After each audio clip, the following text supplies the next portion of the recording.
Hello everyone. So I'm going to take this opportunity to do kind of an outlook for the next 7 to 8 days or so. I know most of you are probably wondering, is this warm weather going to last? Well, in a sense, it kind of will, but it is going to cool down during certain time periods over the next 2 weeks or so, but not going to be nearly as cold as it was in February, and it's not going to be a continuous cold. There'll be shots of Arctic air that come and go, basically, but they won't be nearly as cold. What you're looking at now is a map of where there are troughs and where there are ridges. So the blue areas represent where there's troughing going on, and the red areas represent where there's ridging going on. Now, troughing patterns are known for colder weather and stormier weather. So whenever you have a trough nearby, that means generally you're colder, and wherever you see ridges buildings, that would generally mean you're warmer there. So looking at this is what I'm going to use to kind of guide, and we're also going to go back and forth between the 500 millibar vorticity map that I use quite often, the GFS here. Okay. So here we go. This is currently what's going on. Now yesterday we had this storm system move through, this trough here, this upper low. That brought us the rain and the snow up into portions of Maine and northern New Hampshire and Vermont. So that moved on through, and that is represented by this blue area down here on the map. If we just zoom in a little bit, we're going to focus on North America. So that's that upper low that moved through. And whenever you have an upper low that moves through like that across Canada, it brings cold air with it. So that's why it was a little chillier today, for those of you that were wondering. However, after this moves out, you have this ridge back across the Midwest and Western United States that will try to build east. So there is going to be a bit of a warm surge tomorrow into Tuesday. So let's watch that. So watch as this trough, this upper low moves out. And there, so it goes out, and the ridge tries to build east a little bit. It gets east just far enough to push some 50s and 60s into the Mid-Atlantic, and some 40s up into central New England, and I have temperature maps that I will go over. So then that moves out, and then by Wednesday, we have this next trough that comes in. So this is a pretty potent trough. This is on the 500 millibar map. That is represented by this piece of energy here. So this is the trough that will be moving through on Wednesday. Tuesday into Wednesday will bring some showers with it for southern New England and possibly some snow showers further north. So this trough is going to deliver another shot of colder air. So here it is on the other map. So this will be delivering colder air for Wednesday, and temperatures are going to plummet by about 15 degrees on Wednesday as this trough makes its way on through. See now the ridge is back to the south and west. Alright, and that trough will stay established for, through at least Friday. And then by the weekend, it kind of moves out, but you also have to notice that the ridge is not building back in. So by the weekend, there's still a troughing pattern over the northeastern United States, so it's not going to warm up significantly. It will warm up slightly, but not much. And so it looks like by Friday we have another troughing pattern developing. We'll probably cool down a little bit on Friday into Friday night. And then with that, so that's where we were. And now as we head into early next week, again, the ridge still hasn't built back in. So it looks like that we will remain somewhat below normal temperatures even into next week. Now the trough is also gone, so we will warm up slightly, but again, nothing too significant. And then we're going into all of next week. The ridge doesn't build in, so we're going to be around the same temperature all next week, probably 40s. And then by the beginning of April, which is the following week, so the end of March, so 2 weeks from now, we see that the trough is actually starting to reestablish itself once again. So looking at this, my thinking is that we will probably remain below normal temperatures through the first week of April. That's what it looks like. It looks like cold air is going to try to come back down for the end of March and the beginning of April. So this will also be something to watch, to see if another shot of cold air does indeed come down from the North Pole. So that's quite interesting. So that is that. And what does this mean? So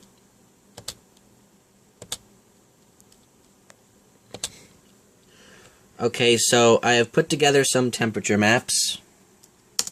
These are the highs for tomorrow. So you see across northern New England, we have for most of Maine the 20s, northern New Hampshire and Vermont the 20s, and 30s through central New England. Boston will reach around 40 degrees tomorrow. New York City will be in the mid to upper 40s. Long Island mid to upper 40s. All of Connecticut, Providence, Rhode Island mid to upper 40s. 50s further south towards Philadelphia and southern PA. And then D.C. and Baltimore could break 60 tomorrow, because we have that surge of warmth coming in as that ridge tries to rebuild. And that will continue into Tuesday. However, if you look up to the north and west, you see that there's a sharp line. If you start with the 40s line, which is the purple line here, it starts out far north and then cuts back to the south and west. That's because we have that trough that'll be moving through on Tuesday night into Wednesday. So you see that the cold air is starting to plummet, is starting to make its way in from the north and west. It's going to dive into the south and east. So that's why there's that sharp southern drop in the 40s and 30s line there. Okay, so, but the 50s could make it up to New York City and Long Island on Tuesday. Could be in the lower 50s. 60s again, D.C. and Baltimore. Philadelphia will be around 50 as well. But the 30s do cut southward into Pennsylvania. Boston will be in the 40s, and the 20s start to push south as well. Now, pay attention to what happens for Wednesday. So, you see how the 40s line is all the way up in central New England and central PA? Look where it goes for Wednesday. Watch this. Look how far south the 20s come, the 30s come, and the 50s and 60s just disappear. There it is. Look, the 40s, if you go back, all the way up to central New England, you go into Wednesday, all the way down across the mid-Atlantic. Baltimore, D.C. Will be lucky to reach 40 on Wednesday. New York City and Long Island will be lucky to get above freezing on Wednesday, maybe mid-30s at the most. The 20s across all of New England. Boston, you'll be in the 20s. The teens come down into Maine and northern Vermont, New Hampshire, so the difference between this, look, you have 50s and 60s that are kind of creeping up, and everybody has hope. And then that trough moves through on Wednesday. Bam. 40s go down south. 30s come down south. 20s come down south. And then you start having temperatures, high temps in the teens across northern New England. Now, as you go into Thursday, the 40s do come back up north, but there's no 50s or 60s. So you're not really warming up by much on Thursday. And then as you go into Friday, we have another kind of troughing pattern developing, so everything shifts a little further south. So 40s from about Philadelphia on south, and then 30s north of there into central New England, and then 20s northern New England. Okay, so that's this week in summary. And then the last thing that I wanted to talk about really quick was, and this is the big question that everybody's probably wondering, is there going to be any more snow? Now, it's really hard this time of year to get snow, because you have the warm air that's trying to push north, and our shots of cold air that do come in are usually pretty brief, and don't really last long enough to get a really good snowstorm. It has happened before, but I'm not sure if that's going to be the case with, even though we are going to cool down, it doesn't really look like we're going to cool down enough for a major storm, but the models are hinting at something for next weekend. That would be March 21st and 20th. Actually, it would be this coming Friday into Saturday, March 20th to 21st. Right into the first day of spring. So, if you look at your 500 millibars, so here we are on Friday, there's a couple things that need to be watched. So, across Canada here, you have an upper low. Across southern Canada. Now, across the Midwest down into the Southwest, you have this piece of energy, this shortwave, and it's a very flat piece of energy. It's not that strong. So, what you have to be aware of is this upper low is going to determine where this piece of shortwave energy is going to go further south. So, the further south that, let me zoom in a little bit. The further south this upper low up here comes, I'm sorry, it's a little blurry. Come on, focus. Just give it a second. And alright, it's a little blurry. I'm going to have to zoom out. Technology these days, come on, should be doing better than this. Anyway, you should be able to see that clearly enough. You have an upper low here across southern Canada. Here's your piece of shortwave energy that's going to be breaking off from this overall piece over the western United States. This flat type of shortwave is going to be moving to the east. And however far south this upper low comes will determine how far north this stays. This is a very weak wave, this shortwave here, so this upper low could easily suppress this to the south.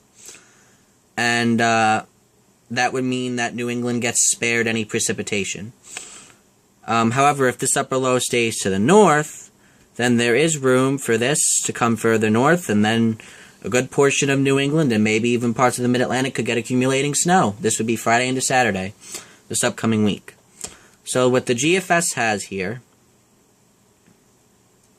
so here we are, the GFS has this upper low coming all the way to the south, and this is suppressed to the south. And look at your precipitation map. You can see that most of this precip is suppressed to the south. It's not really reaching New England. And the other thing that you have to keep in mind is if this upper low comes to the south, and thank you, you focused finally. If this upper low comes to the south, then also you have to think about that there's warmer air across the western United States. You see, if you remember from the loop that I showed you before, you had all the red and the orange back here, so there was a ridge across the western United States. And the way that winds flow around an area of low pressure, they go counterclockwise. So if this upper low comes far enough south, it will tap into some of this warmer air and push that to the east. And that could mean that there could be more in the way of rain rather than snow if this upper low comes far enough south to tap into that warm air. Now, if this upper low stays to the north, then it won't be able to tap into that warm air. This short wave will be able to come further north, and you will get a snowstorm across central and southern New England. So those are the two scenarios. I haven't created a threat area yet, but if I did have to diagnose a threat area for this storm in terms of who could get snow, I would put New York City, Long Island, anywhere from central New Jersey. Philadelphia I would put on the southern end of this threat. Central PA all the way back up north through central New York State, the New York Thruway, up towards central Vermont and New Hampshire, up into southern Maine, and I'd throw Boston in that threat as well and the rest of central New England. And there is a chance that it could come further north than that or further south, and if it goes further south, that means that this upper low is coming to the south and nobody could get snow because the warm air will come in then. So that's the idea. So this is threat number 1. Then you have to be concerned that after this moves off the coast, you still have this upper low to deal with. Into Saturday into Sunday, you still have this upper low, and you're going to get another band of precipitation with this. And this could, again, cause some more snow across New England, and Mid-Atlantic could see a little rain from this. So two systems to watch. We have the first wave here. This is your flat wave, and its track will be entirely dependent on how far south this upper low comes. Then you have the upper low itself. That will create another band of snow or rain. Likely rain further south and snow for a good portion of New England. And that would be Saturday night into Sunday. So a lot to watch over the next couple weeks. And then also keep in mind that after this moves through, after that upper low moves through, you get another shot of cold air right behind that. So early next week we will likely be cooling down as well. Alright, that's the update. Thank you for watching.